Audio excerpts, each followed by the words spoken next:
नमस्कार, स्वागत है आप सभी का आधार लाइव में और मैं हूं आप सभी के साथ सदफ खान। कट्टर सिंधिया समर्थक इमरती देवी अपनी बयानबाजियों को लेकर लगातार ही सुर्खियों में बनी रहती हैं। इसी के चलते एक बार फिर इमरती देवी का दर्द छलका है और उनका एक बयान सामने आया। ग्वालियर लोकसभा क्लस्टर की बैठक में शामिल होने पहुंची इमरती देवी ने एक बार फिर विधानसभा चुनाव में अपनी हार का दर्द जाहिर किया।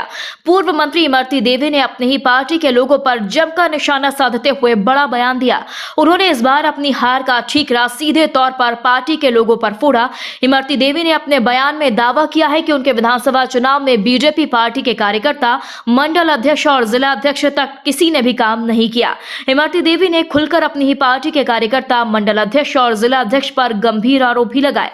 उनका कहना है कि विधानसभा चुनाव 2023 में बीजेपी ने उन्हें डबरा से टिकट दिया था, लेकिन पार्टी के किसी भी कार्यकर्ता ने, महामंत्री और जिला अध्यक्ष तक ने कोई काम नहीं किया, और यदि किया भी है तो बताएं।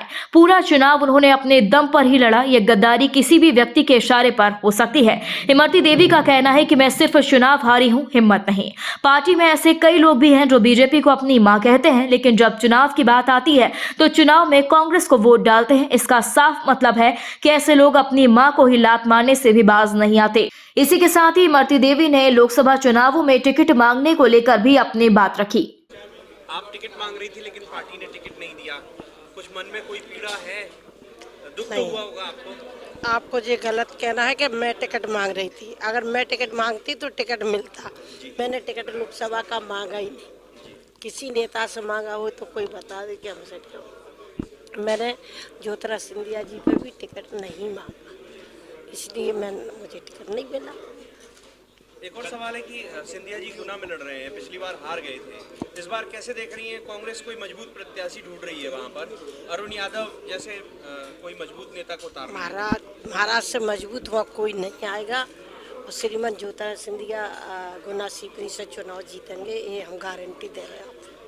कल आपने मैडम मंच से कुछ कार्यक्रम के दौरान कहा था कि मैं कांग्रेस में थी तो 60-65 हजार से जीती थी, अब बीजेपी में किस तरह की स्थिति है, क्या? नहीं, ये नहीं कहा था, आपने गलत सुना। मैंने ये कहा था कि जब पहले सांसद लड़े थे सेजबरकर जी, विवेक सेजबरकर, तो जब मैं कांग्रेस में थी, लेकिन उनके बाद मैं 60,000 से वोटों से जीती थी। अब मैंने 83,000 वोट लिए हैं। पहले 30-32 हज़ार वोट आते थे इनके, अब 83,000 वोट जब मैंने लिए हैं तो मैं कम से कम 83,000 वोट से डबरा की विधानसभा से लोग जो हमारे प्रत्याशी है भारत सिंह कुशवाहा, उनको दिलाऊंगी 83,000 वोट। आपने मंच से कहा था कि ऐसे बीजेपी से सावधान रहे जो भारतीय जनता पार्टी मां होती है उसको चुनाव के समय लात मारते। हाँ, कहा था। ये मैंने सच कहा था कि जो मंच पे खड़े होकर चिल्लाते हो और कहते हैं कि भारतीय जनता पार्टी हमारी माँ है, और जब माँ का टाइम आता है तो आप उन्हीं के साथ गलत करते हो, वोट कांग्रेस को दिलाते हो, कहते हो भारतीय जनता पार्टी माँ है, तो लात मार नहीं तो है। चुनाव में आपके साथ चुनाव में गद्दारी हुई आपके साथ? गद्दारी हुई, यही वजह कहे आपको पता नहीं है?